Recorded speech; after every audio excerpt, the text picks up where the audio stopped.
These three nuns disappeared in a little village of Idaho in 1980, and all efforts to find them proved abortive. But 23 years later, a retired cleaner that used to work in the local parish steps out to make a shocking confession that would unravel the whole mystery. The year was 1980, and the small, quiet village of Oru was the kind of place where every footstep echoed through the dusty streets, and every rumor traveled faster than the wind. One early morning, the church bells rang differently.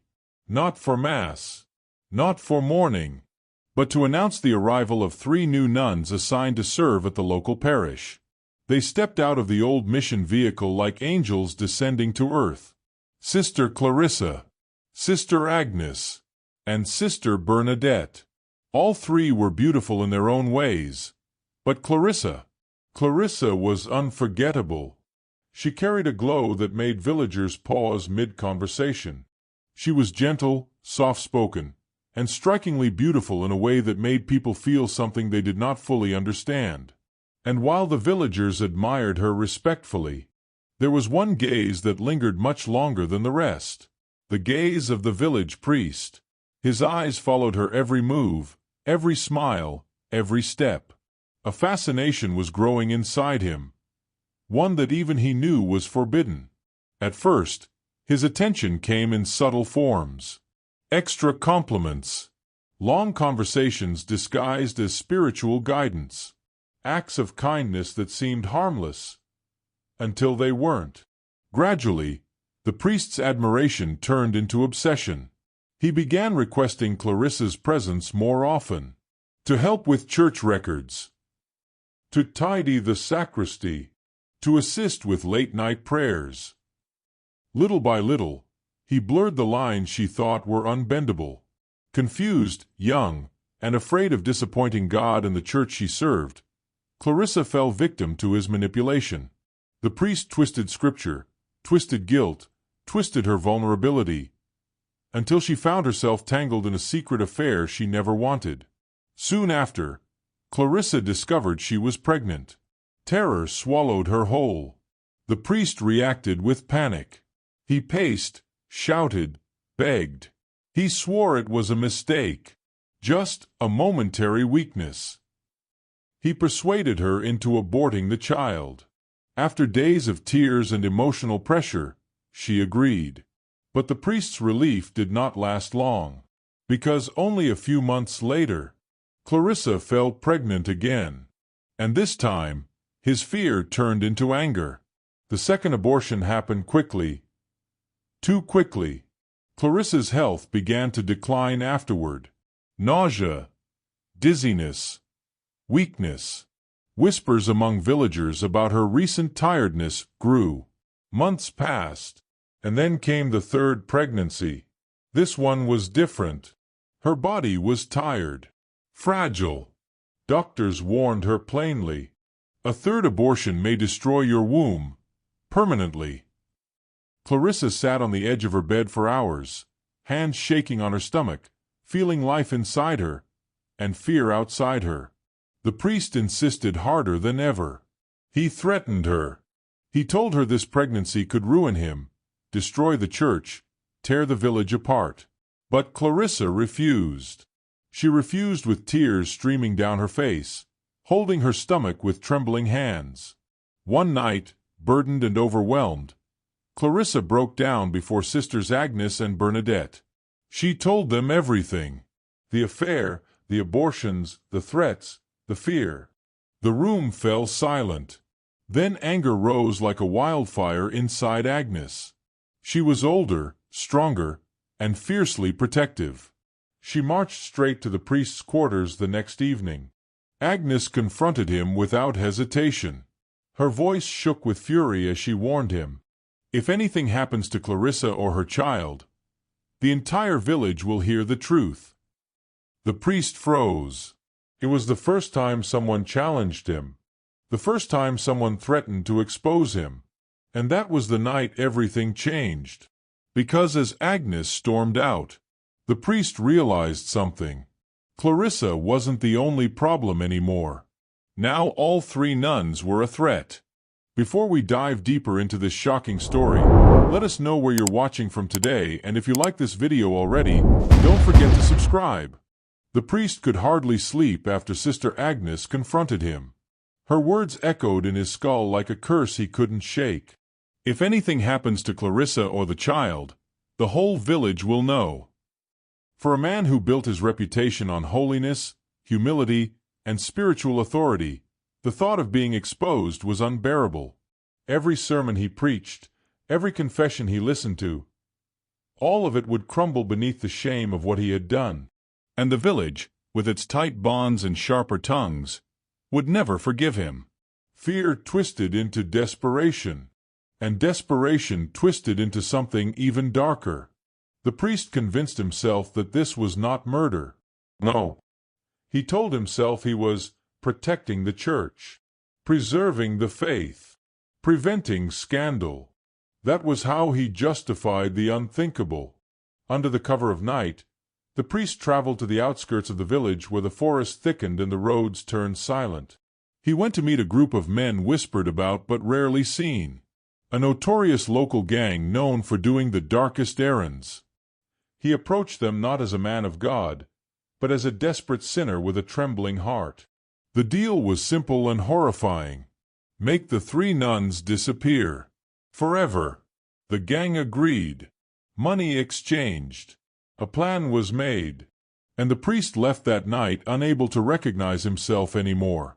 Days later, the church bells rang as they always did at dawn. Villagers walked toward the chapel expecting to see the three nuns preparing for morning mass, arranging hymn books, lighting candles.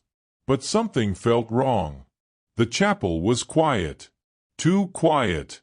When the bell rang a second time, several villagers headed to the convent, expecting to find the sisters delayed. But when they arrived, the courtyard gate was slightly ajar, a rare sight. Inside, the nuns' rooms were untouched, beds neatly arranged, personal items in place, their white veils still hanging on hooks. But the nuns themselves were nowhere to be found. People rushed toward the priest, calling his name, asking what could have happened. And the man who had orchestrated everything stood before them, wearing the face of a grieving shepherd. He staggered back, clutched the railings, and whispered, "Dear God, what has happened to them?" His performance was flawless. And by the time the sun began to rise fully, panic had swallowed the entire village. Within hours, the priest ordered a vigil. Candles lined the church steps. Villagers gathered in clusters, praying, sobbing, whispering guesses. The priest stood before them, tears streaming down his face, tears that were part guilt, part fear, and part the thrill of successfully deceiving an entire village. He spoke with shaking hands and a cracking voice. "We must pray. Pray for their safety. Pray for their return. Pray for the light to reveal the darkness that hides them." People clung to his words. They cried harder because they believed he was just as heartbroken as they were. In the days that followed, search parties scoured the forests. Hunting dogs sniffed trails. Villagers hung posters on trees and market stalls. Children were warned not to walk alone.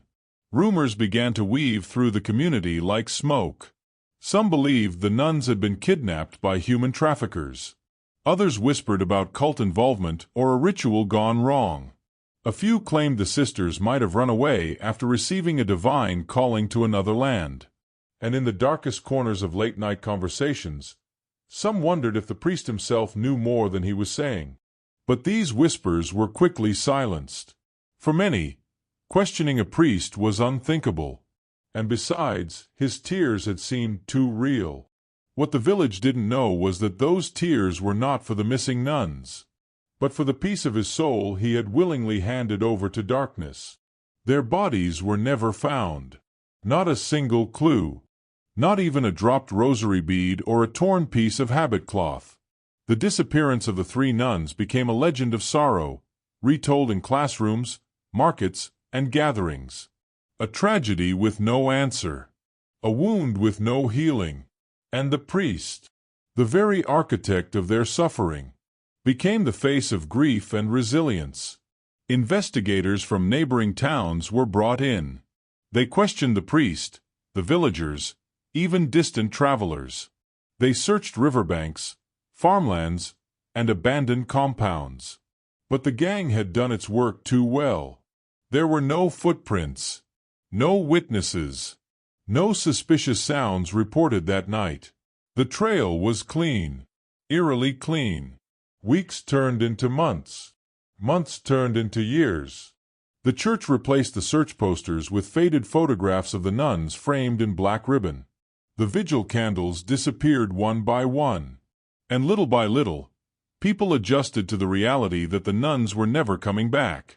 The only thing left was the ache. A heavy one. Children born after 1980 grew up hearing whispered stories about the vanishing sisters, and were warned never to walk alone near the forest. The case slowly slid into silence, collecting dust like an old Bible placed on a forgotten shelf. The village learned to live with it. The church learned to ignore it. And the priest, he learned to wake up every morning pretending he was innocent. But deep inside, he knew something. He had buried 3 lives. And one day, something would rise from that grave. For 23 long years, the disappearance of the 3 nuns remained the village's deepest wound. A tragedy suspended in time, waiting for the moment the truth would finally tear through the darkness. For more than 2 decades, the disappearance of the 3 nuns hovered over the village like a cloud that never moved. Children became adults, farmers grew older, roofs were repaired and rebuilt, but one thing never changed. The empty rooms of the convent. They remained untouched, preserved as a reminder of the tragedy that time could not wash away. Then, in 2003, after 23 long years of silence, something happened that the village never expected. On a warm morning in early March, a white mission van rolled slowly into the village square.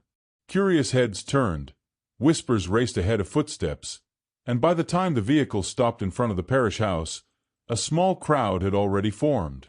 2 young nuns stepped out. Sister Mariana, tall with calm eyes.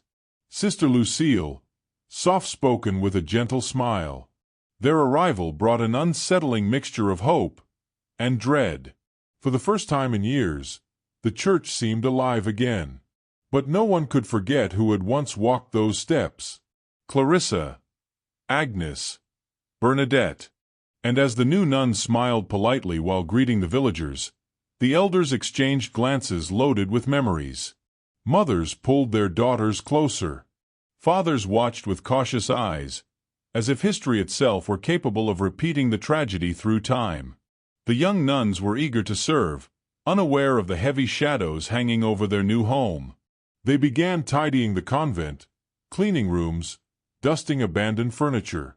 All the while, the villagers admired their bravery for walking into a story whose ending no one ever found. But someone else was watching. Someone from a distance, from behind half-opened windows and narrow alleyways. Someone who had tried for 23 years to forget, but could no longer remain silent. Madame Eno. Madame Eno was once the church cleaner in 1980. She swept the parish, washed the communion cups, polished the floors, and sometimes overheard things she wished she hadn't. 3 months before the new nuns arrived, she had returned to the village quietly to stay with her niece. She was older now, stooped and slower than before, but she had come seeking peace in her remaining years. Instead, she found ghosts waiting for her. The moment she heard that 2 new nuns had been assigned to the parish, something inside her cracked open. She froze in the middle of the street the day they arrived, staring at them as if she'd seen 3 faces superimposed over 2. Memories she fought to bury resurfaced violently. The night Madame Eno hid in the shadows, terrified, listening to a conversation between the 3 nuns about how the priest got one of them pregnant and coerced her to abort it twice. For days she wandered restlessly, unable to eat, unable to sleep. She avoided the church like a curse. Every time she heard the new nuns laugh or pray, she felt a stabbing pain in her chest. "It's happening again," she muttered to herself. "He'll do it again. He will." Her niece noticed the change. The sudden trembling hands, the blank stares, the midnight pacing. But Madame Eno pushed her worries aside. She knew what she had to do, but fear had caged her for so long that breaking free seemed impossible. Then, one quiet morning, before sunrise, she woke up shaking uncontrollably. She felt as if someone had whispered in her ear, "If you don't speak now, another life will be taken." She dressed slowly, took her walking stick, and stepped outside. Her legs shook with every step. She walked past the church without looking at it. She avoided the priest's house entirely. Her feet carried her toward the police station like they were following a path she had avoided her whole life. When she reached the station door, she gripped the handle, and her entire body trembled. But she opened it anyway. Inside the station, the officers stared at her with concern. She looked pale, exhausted, and terrified. She sank into the wooden chair they offered and held her rosary so tightly her knuckles whitened. "I have something to say," she whispered. Her voice cracked. "It's about the nuns who disappeared in 1980. The room fell silent. One officer turned off the radio. Another picked up a pen. No one moved. Madame Eno swallowed hard, her eyes welling with decades of fear. "They did not disappear," she said finally. Her words were slow, painfully dragged out of a locked memory. "I heard them talking. The priest, he got one of them pregnant." The officers exchanged stunned glances. She continued, voice trembling. "I cleaned the church that night. I heard everything. I heard Sister Clarissa crying. I heard Sister Agnes threatening to expose him if anything happened to Sister Clarissa." She wiped her eyes. "And then, days later, they were gone." The officers leaned closer. "Why didn't you say this before?" one asked. Madame Eno broke down. "I was afraid," she whispered. "I was alone. And he was the priest. Who would have believed me? Who would have protected me?" Silence settled on the room. Heavy, suffocating. The officers took notes, but doubt lingered. Her story was shocking, but lacked proof. Then Madame Eno raised her head. Her voice strengthened. "There is something else," she said. "Something more important." The officers leaned forward, and she delivered the sentence that shattered the case open. "I know the person who did the abortions. I know where to find her." The room froze. The officers stared at her, realizing this was no longer rumor, no longer grief. This was evidence. This was the thread that could unravel the mystery the village had mourned for 23 years. Madame Eno clutched her rosary and whispered, "It's time. It's finally time." For 23 years, the disappearance of Sisters Clarissa, Agnes, and Bernadette had rested like a permanent shadow over the village. People no longer spoke of it openly, yet the story lived quietly in every whispered prayer and every hesitant glance toward the old convent. But when Madame Eno came forward, everything that had been buried began to rise again, slowly, painfully, and with consequences no one expected. The police officers who heard her confession were stunned. But they needed more than words. They needed something that could reopen a case cold for more than 2 decades. Madame Eno, trembling yet determined, offered them exactly that. The next morning, she led the officers to a small, fading yellow house on the outskirts of the village. Inside lived an elderly midwife named Mama Ekanam, a woman who had long been forgotten by most villagers, but who remembered everything. The midwife listened as Madame Eno repeated the story, the pregnancies, the secret abortions, the coercion, the fear. Slowly, Mama Ekanam shuffled to her bedroom and returned with a rusted tin box. Inside were carefully wrapped files. They were abortion documents, the one the patients and the men who got them pregnant had to sign before the abortion can be carried out. She placed them gently on the table, searched for the one that belonged to Clarissa and presented them. "These," she said, her voice cracking, "are the records from 1980. She came to me twice, that poor girl. And she didn't come alone. She opened the first file. There it was, a medical report written in fading ink, with the signature of the pregnant woman, Clarissa M. And beside it, in strong, confident handwriting, Donovan A. Peters, the priest's name. The second file bore the same names. The officers stared in disbelief. The documents were undeniably old, undeniably authentic, and undeniably damning. The room went silent. For the first time since 1980, there was evidence. The police wasted no time. That same evening, they arrived at the priest's residence, now an old man, respected, loved, honored by the entire parish. He greeted them calmly, even warmly. He had no idea why they had come. They invited him to the station. At the station, they laid the files gently before him on the table. He froze. The confident priest who once controlled the lives of 3 innocent women suddenly looked like a cornered animal. Yet he clung desperately to denial. "I know nothing about these documents," he said quietly.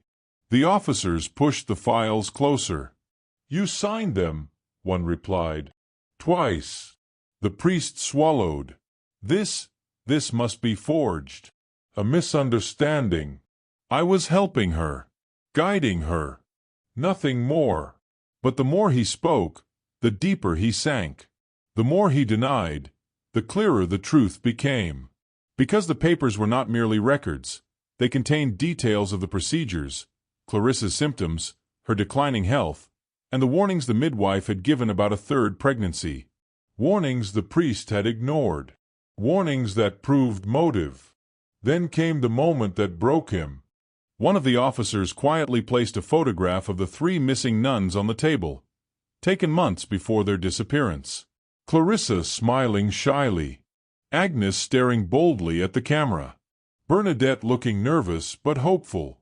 The priest's lips trembled. His eyes filled with something between grief and terror. And in that small flicker of emotion, the officers saw the truth. The lie he had lived with for 23 years was cracking. "We know what you did," the lead investigator said. "And we know you didn't act alone." The priest raised his head slowly. His voice dropped to a whisper. You don't understand. It wasn't supposed to happen that way." The officers leaned in. The priest finally exhaled, a long, shaky breath, and let the mask fall. But before any admission could leave his lips, his lawyer stormed in, placing a firm hand on his shoulder. "Not another word," the lawyer said sharply. The confession froze in his throat. The investigation, however, did not. 2 hours later, the priest stepped out of the police station, not as a respected spiritual leader, but as the prime suspect in one of the village's darkest unsolved crimes. Handcuffs clinked around his wrists. The village erupted long before he reached the patrol car. People screamed. Others cried. Some fainted. A few shouted that the police were making a mistake. Children hid behind their mothers. Elderly women crossed themselves repeatedly. A man who had baptized their children, buried their parents, led their prayers, was now accused of orchestrating the murders of 3 beloved nuns. The world they knew suddenly felt unfamiliar, and beneath the cries of anger and disbelief, one chilling truth whispered through the crowd like cold wind. If the priest was capable of this, what else had he done? But the arrest, though monumental, was not the end. The village no longer felt safe. Not with secrets resurfacing. Not with ghosts returning. As investigators dug deeper, more truths began to surface. Truths that threatened to tear apart everything the village believed about faith, morality, and the people they trusted most. The trial was coming, and with it, a storm far greater than anyone expected. Because the truth was no longer just about the priest. It was about the entire system that protected him, the network that hid the crime, the people who benefited from the silence. The 3 nuns had vanished in 1980. In 2003, their story was finally rising from the grave. And justice, long delayed and long denied, was preparing to speak. After all the evidence is presented, neither the priest nor his lawyer could cover the truth anymore. The priest was found guilty of murder and charged to court. The courthouse had not been this full in decades. People traveled from neighboring villages just to witness it. The trial of the priest they once worshipped, the priest who had led their baptisms and funerals, who had blessed their weddings, who had eaten in their homes, and who now stood accused of murdering 3 holy women. The air was so heavy with tension that even the judge paused before taking his seat. The bailiff called the room to order. The villagers leaned forward, breath held, hearts pounding. The trial of Father Donovan A. Peters had begun. The prosecution wasted no time. They began with the timeline, the secret affair, the pregnancies, the 2 forced abortions, Clarissa's deteriorating health, the warning she received about a 3rd abortion, and her refusal, the confrontation between Sister Agnes and the priest, the nun's sudden disappearance. The courtroom absorbed each fact like a blow. Then came the midwife. Her hands shook as she swore her oath, but her voice did not. She told the court everything. How Clarissa cried during the procedures. How terrified Clarissa was of being discovered. How the priest seemed more concerned about his reputation than the woman he had impregnated. When the midwife presented the documents, the signatures, the medical notes, the dates, the jury shifted uncomfortably. The retired cleaner, Madame Eno, testified next. Her voice cracked as she recounted the night she overheard the priest arguing with someone behind the church. She described the threats, the fear, the gang of men she saw lingering near the convent days before the disappearance. And when she said, "I kept quiet for 23 years because I believed he would kill me too," the entire courtroom fell silent. The prosecution rested its case. Then the judge turned to the priest. His voice echoed through the room. "Father Donovan Peters, do you wish to say anything?" The priest breaks down. For a long moment, the priest said nothing. His hands trembled. His lips twitched. The confident spiritual leader who had lived above question for decades was suddenly a frail old man searching for breath. At last he spoke. I will not lie any more." A gasp rippled through the courtroom. He confessed to the affair. He confessed to the abortions. He confessed to hiring the gang to scare the nuns into leaving the village, though he claimed he never intended their deaths. But the moment he admitted paying criminals to remove the problem, the courtroom understood. He may not have struck the blows himself, but he had lit the fire. He had opened the door. He had unleashed the darkness. However, when asked the question that mattered most, he faltered. "Where are their bodies?" The priest lowered his head. "I don't know." Disbelief filled the room. He explained that after paying the gang, he cut all ties with them. They disappeared weeks later. Rumors suggested they fled to another state or vanished into the criminal underworld. "I never saw them again," he whispered. "God forgive me. I truly do not know where they buried those women." The judge stared at him coldly. The jury scribbled notes furiously. For the first time, the villagers saw exactly who the priest had been all along. Not a protector of souls, but a man willing to trade innocent lives for his own safety. When the priest's testimony concluded, the judge addressed Madame Eno. Though she had been vital to reopening the case, she had also withheld crucial information for over 2 decades. The law did not overlook that. "Madame Eno," the judge said gently but firmly, "for failing to report information regarding a capital crime, this court fines you $1,000. The old cleaner burst into tears. "I was afraid," she sobbed. "He was powerful. I lived alone. I didn't know who to trust. I am sorry. I am truly sorry." Her frail body shook. Some villagers looked away. Some cried with her. Some nodded in understanding. Fear had ruled that village for far too long. Silence blanketed the courtroom. Then, unexpectedly, A man stood from the middle row. His name was Mr. Alex, a simple farmer no one truly noticed before. "I will pay her fine," he said. The judge blinked, surprised. Madame Eno looked up with red eyes, stunned. "You will what?" she whispered. He stepped forward. "She carried this weight alone for 23 years. She brought the truth when no one else could. We owe her more than she owes the court. I will pay it." For the first time since the trial began, applause erupted in the courtroom. Not loud, not chaotic, but soft, steady, emotional. The judge allowed it. Even he could not deny the significance of the moment. It was not just the payment of a fine. It was the village reclaiming its conscience. It was courage being rewarded. It was fear losing its grip. Finally, the judge turned back to the priest. He read through the charges again. 3 counts of first-degree murder. 3 counts of conspiracy. 1 count of abuse of clerical authority. 1 count of obstruction of justice. The priest closed his eyes, as if bracing for a storm. But nothing could prepare him for the words that followed. "Father Donovan A. Peters, this court hereby sentences you to death by firing squad." Gasps burst across the room. Some women clutched their rosaries. Some men bowed their heads. Others wept quietly. But not a single voice protested. Not one. The judge concluded, "For the lives you took, for the innocence you destroyed, and for the decades of silence you allowed, justice must speak."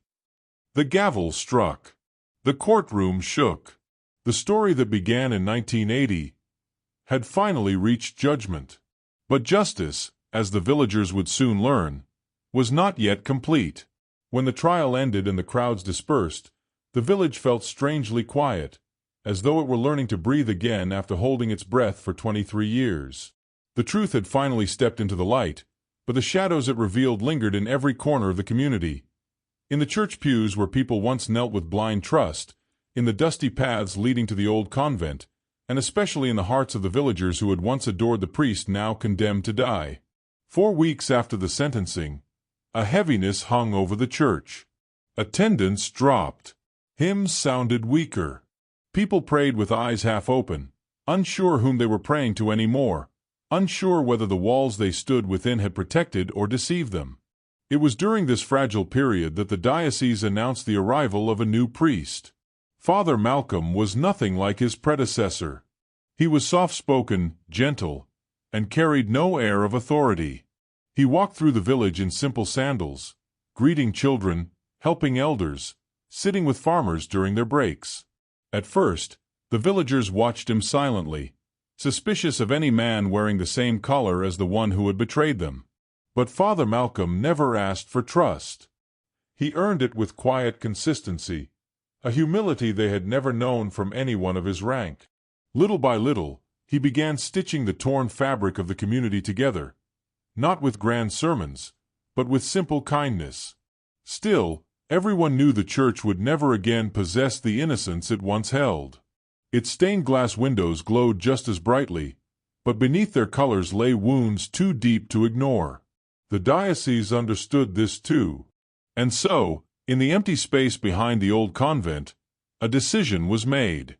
A memorial would be built. Not grand, not extravagant, just a simple stone altar with 3 names carved into its surface. Sister Clarissa, Sister Agnes, Sister Bernadette, and beneath their names, a single line, "Gone but never silenced." When the memorial was unveiled, the entire village gathered, standing shoulder to shoulder in the soft evening breeze. The 2 new nuns, Sister Miriam and Sister Rosalind, stepped forward, each holding a bouquet of white lilies. They placed the flowers gently on the altar, bowed their heads, and whispered prayers for the women whose footsteps they were now walking in. Some villagers wept openly. Some stood still, silently processing decades of guilt, fear, and unresolved grief.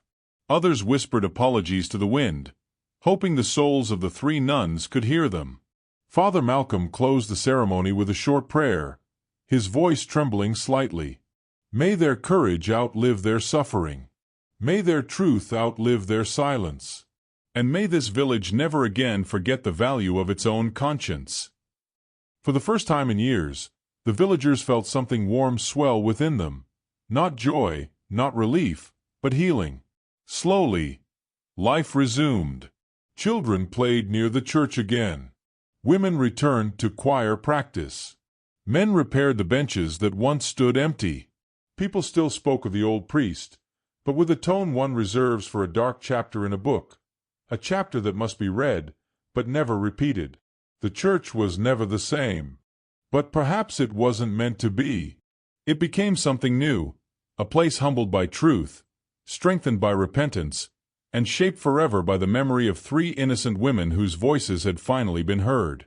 And in the quiet evenings, when the sun dipped behind the hills, villagers seldom saw Father Malcolm sweeping the church steps alone. A gentle reminder that rebuilding trust begins with small, faithful acts. The village had begun to heal. At last.